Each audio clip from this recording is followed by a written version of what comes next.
Hey guys, welcome back to another episode of Between the Lines. I'm Alex. Today we're going to talk about emotional intelligence. Now, I know what you're thinking.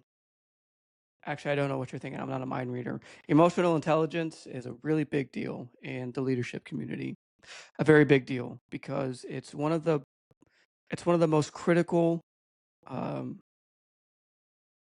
critical weapons in the leadership arsenal. Because if you don't have it, you're going to have a hard time understanding your team and what they need. So, to put it into perspective, if you're leading a meeting and you walk in super confident, cheerful, smile on your face, ready to get shit done, your team will be so focused. They will be on it, ready to listen, ready to participate, ready to do what they need to do to be successful. But if you walk in and you're frustrated, you're you're very short, you have this mean mug look on your face, they're already disinterested, they probably stopped listening to you, and they're probably starting to lose a little bit of respect for you, plain and simple. And if this kind of triggers you a little bit, good. It's supposed to.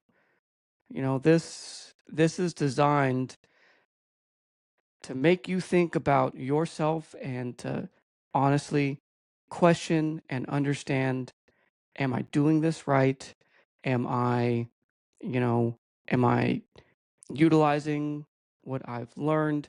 Am I utilizing, what I know for the betterment of my team?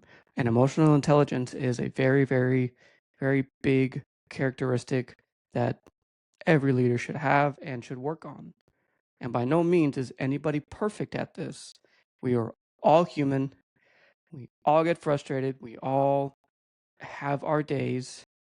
And we should learn to recognize and understand when we're having those days that we may not want to be, as much as possible, we may not want to be in front of a team during that time because it really kills the mood if, and again, I'm speaking from experience, it really kills the mood when you walk in, you're upset, you're frustrated, and people are like, what's going on? Why is he upset? Is it something that I did? Are we gonna get in trouble? Are we gonna get bad news?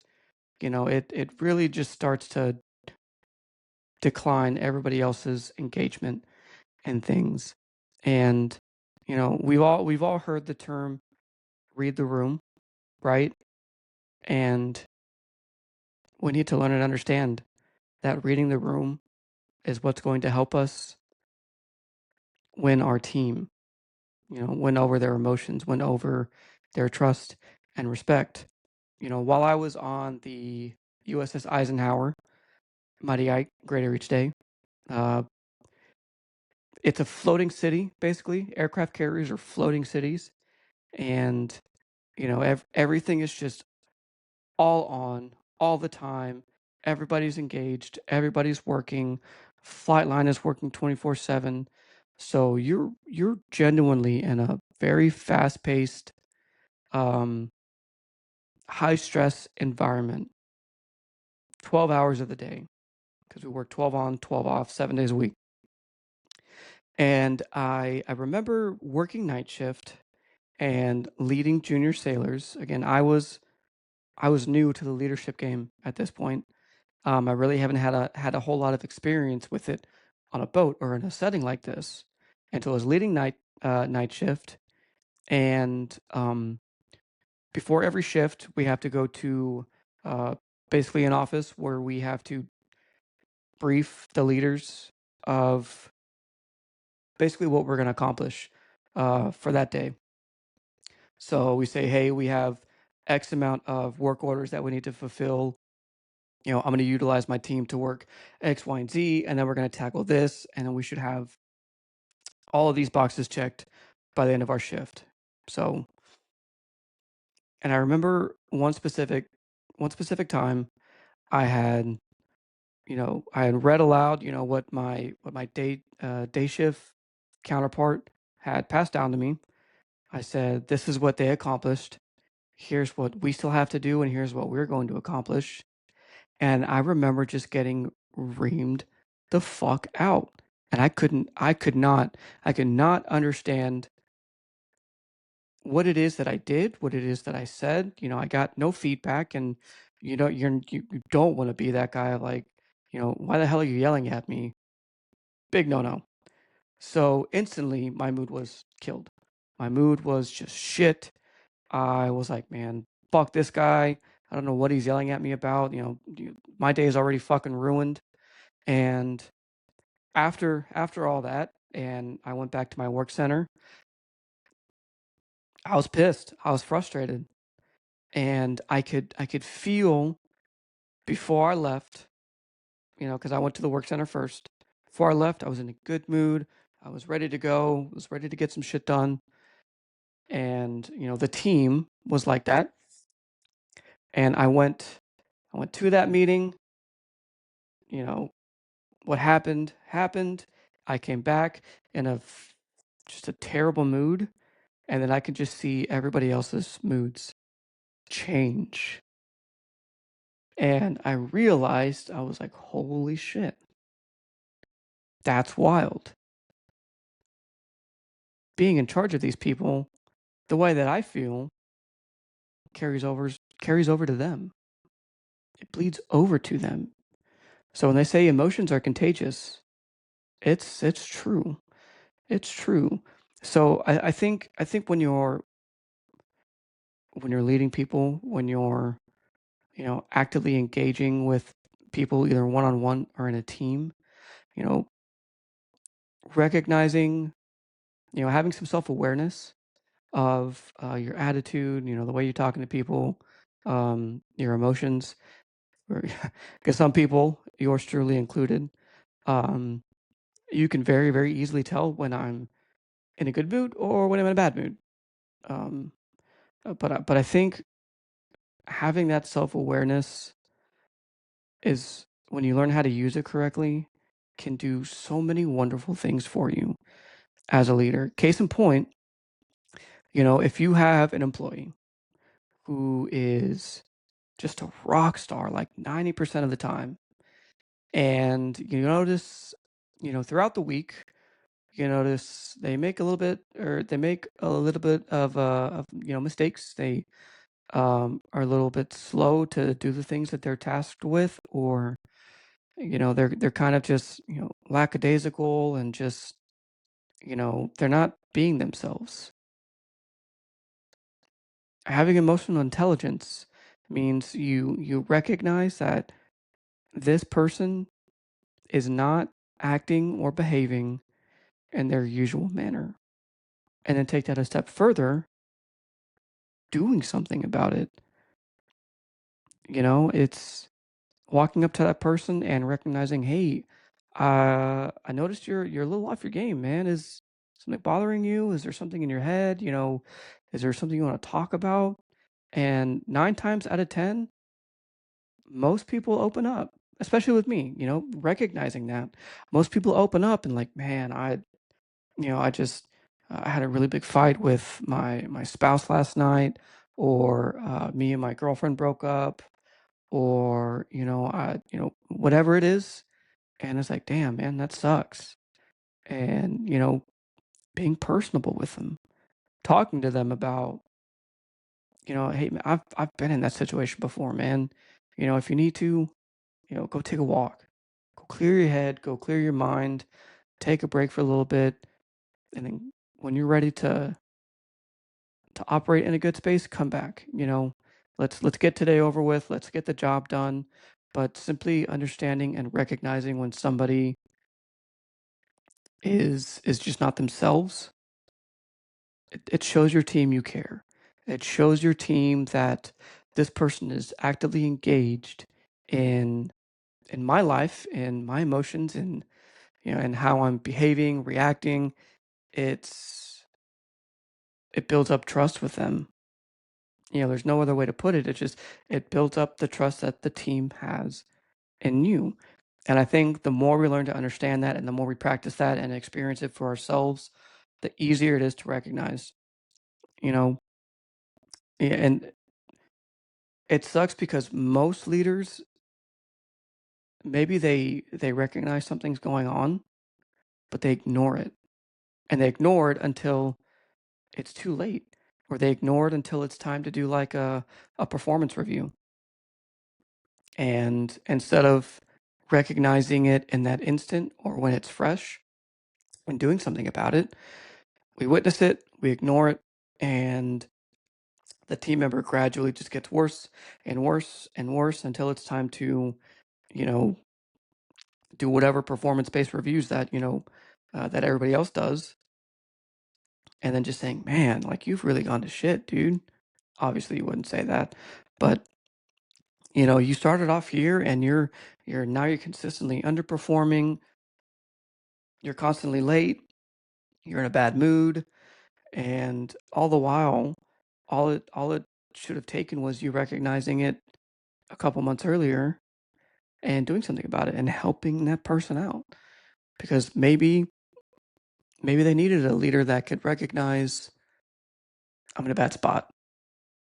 And it sucks to say, but a lot of the time people understand and they recognize something's off with their team members, but they ignore it because maybe they don't want to deal with it.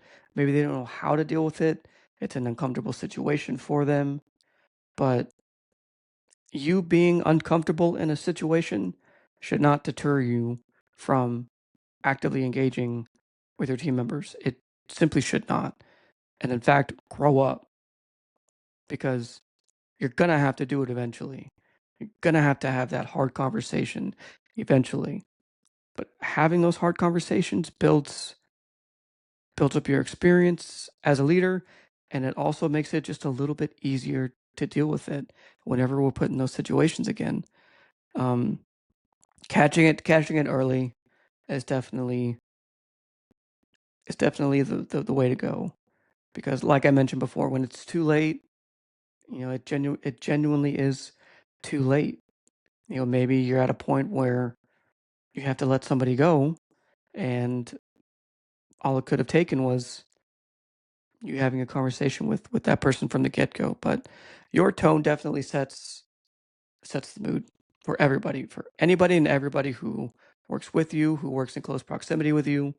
It's it carries more weight than you probably realize. And people should recognize that. You as a leader should recognize that. We as the leadership community should preach it more. If I was I am on this video. If I was making this and I was just like, whatever, emotional intelligence, yada yada yada, it's a big deal. You probably would have fucking closed out, xed out, left, whatever. But I you can tell that I'm passionate about this. I'm actively engaging in it with with you, the audience, and you know hopefully you're engaged with me as well. Hopefully you're paying attention and you're listening and you're taking all this stuff in to experience it on your day to day, to experience it with your team. But again, it really is your mood sets the tone all the time, every of the times. So you know, um, it's not to say that you can't get frustrated. Guys, we're human. We are going to have our bad days. We're going to get frustrated. We're going to get upset. We're going to get Hulk smash angry. It's going to happen. You can't, as much as I would love to, you can't hide your emotions forever. There are going to be things that trigger you, but recognizing those triggers, recognizing when you're getting to that point is is easier said than done, because when you're in that instant, you're not thinking about me in the third person, observing me being angry. You're focused on what's actually making you angry. You're focused on the trigger. but being able to recognize that, okay, now I'm not in a good place to be in front of people. Now I'm not in a good place to lead a meeting or to conduct a one-on-one or to really help any individual.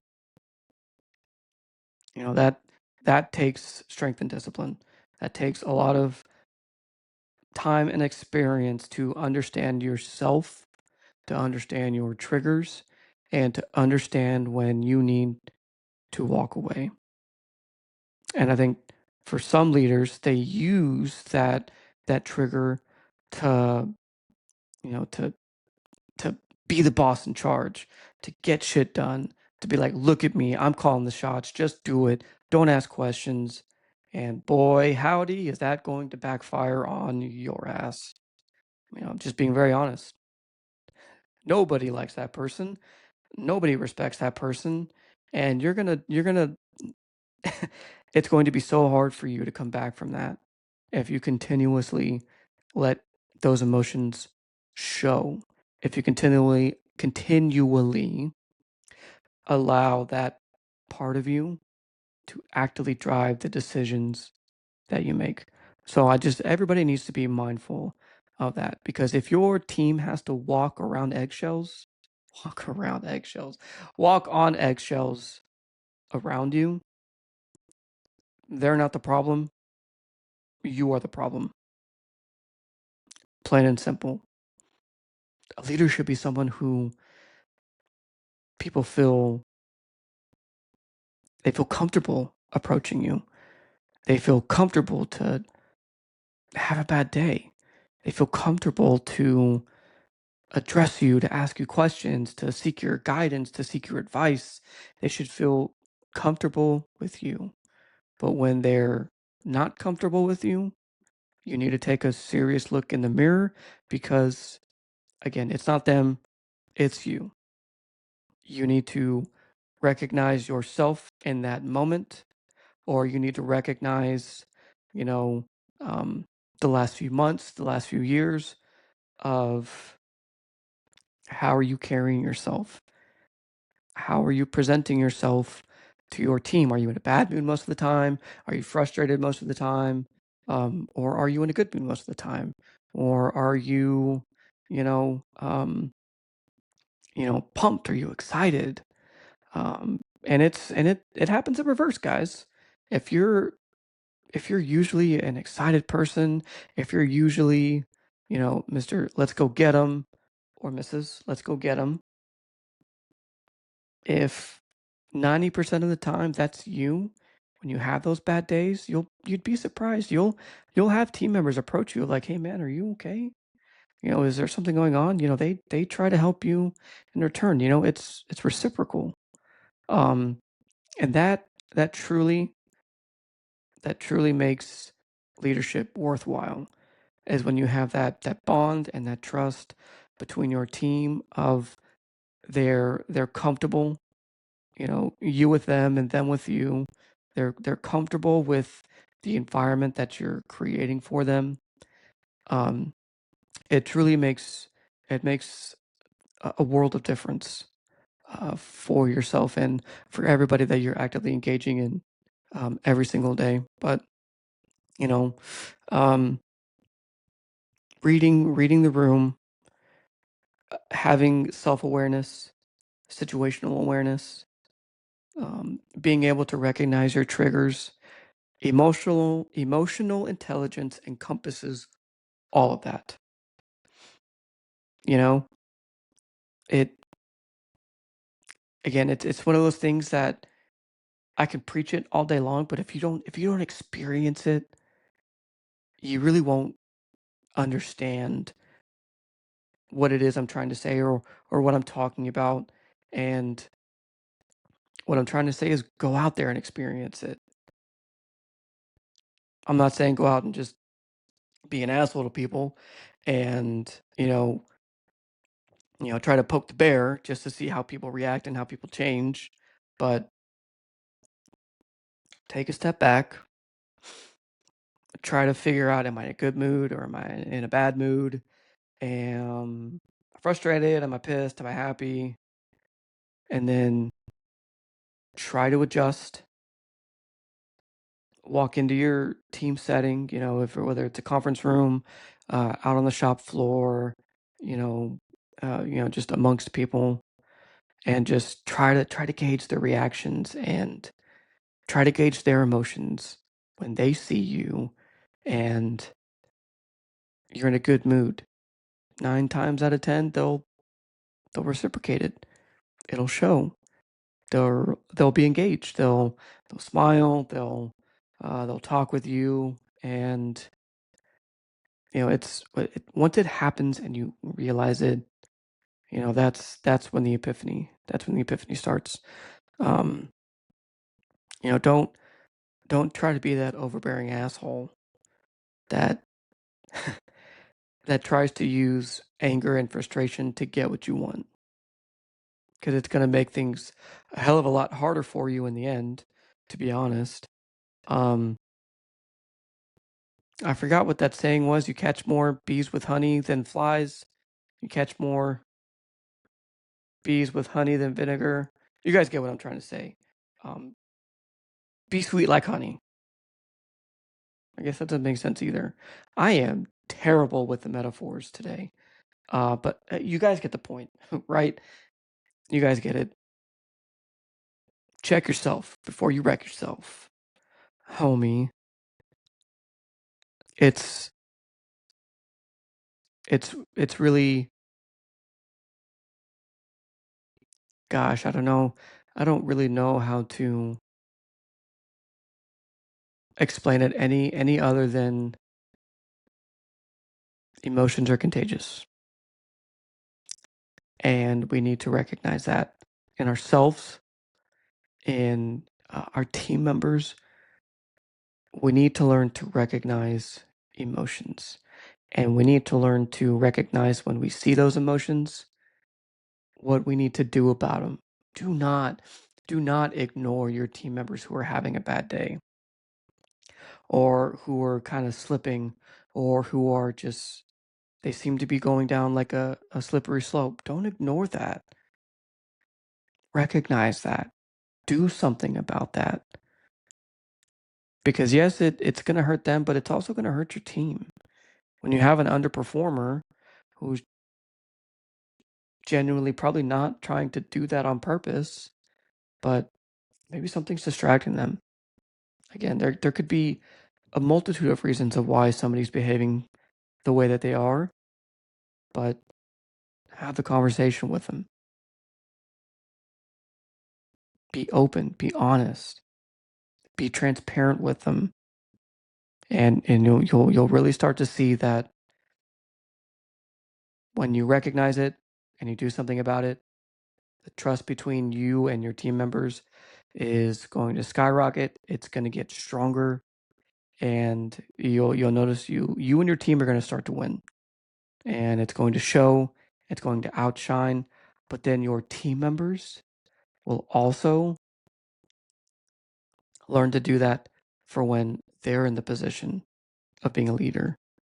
They'll remember those instances where, you cared. It's not being soft, and it's not, being a teddy bear, but it's recognizing and understanding people. It's being a human. Can't be a robot. You can't expect everybody to be on it all the time, you know, every single day. But you'll notice when these people that you're leading start to become leaders themselves, um, the way that you interact with them, that's how they're going to interact with their team members. So again, it's contagious. Spread it. Teach people it's okay to be human. You're not being soft. Again, you're not. You're not. I guess there's no other way to explain it. You're not being soft. It's just being a genuine human being, and it's, you don't have to fix everybody's problems, but you do have to at least recognize it and let them know that you recognize it and that you understand, and that if they need to talk, you're there, right? you also need to learn when to shut the hell up. Because if you're, what's the best way to put this? If you're in a meeting or with, other peers or anything like that, and if you just keep talking and it's, I guess, what am I trying to say? People recognize when you are not when you're trying to be the center of attention, people recognize that. And you need to, again, read the room. Learn when to shut the hell up. Learn when to not make a joke. Learn when it's okay to be a little humorous. Um, read the room. Because I'll tell you what, it's gotten me not in trouble, but it's gotten me some weird looks from time to time, and it's gotten some people a little bit confused. It's gotten some people a little bit upset when I've said the wrong thing. I'm a genuinely humorous person, and I like to make jokes. I like to reference movie lines. And there are times when it's just not the ideal time to do that. So that is also emotional intelligence of learning yourself, learning when it's appropriate to do some things, when it's not appropriate to do or say some things. It's a big one. Emotional intelligence is something that you have to practice every single day. You're not going to be perfect at it. You're not going to master it. Um, you learn to recognize and deal with situations. But like I said, we're all human. You're going to slip up, and that's okay. Learn from it. Try to think about what triggered you in that moment, and then just try to avoid it as best you can. And it's really as simple as that. Again, it's not a super complicated trait. It's not a super complicated concept. Um, it just comes with time and experience, and it comes with a level of understanding yourself and your team. So, that's really all I had to say regarding emotional intelligence. Again, it's a big thing. I wish more people would talk about it more. I wish it was something that was widely taught in public schools, private schools, to kids in elementary, middle school, and high school, and even in college. Instead of waiting for people to go out to the workforce to then try to learn and recognize and understand it, because sometimes it's too late for some folks. Sometimes they get set in their ways, and it makes it super hard for them to break out of that shell, or it makes it super hard for them to just recognize people's emotions, whether they're good or bad, or recognize their own emotions. So preach it to your team, show it to your team, be the example, and recognize your triggers, and be a genuine human being. I promise you, it'll go so far for you.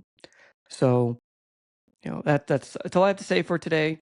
Um, if this triggered you, sorry, not sorry. If you enjoyed what I was speaking about, if this resonated with you, please like and subscribe. Um, it's these are the kinds of things that, yes, people say it. These are things that when you're on leadership trainings, it's stuff that's kind of, it's like a phrase or something that's thrown out at you. Um, but being able to put real world examples to it, um, for me, that obviously that's what I'm doing here. I think it's going to help build the next generation of leaders. So, see you guys next time on Between the Lines.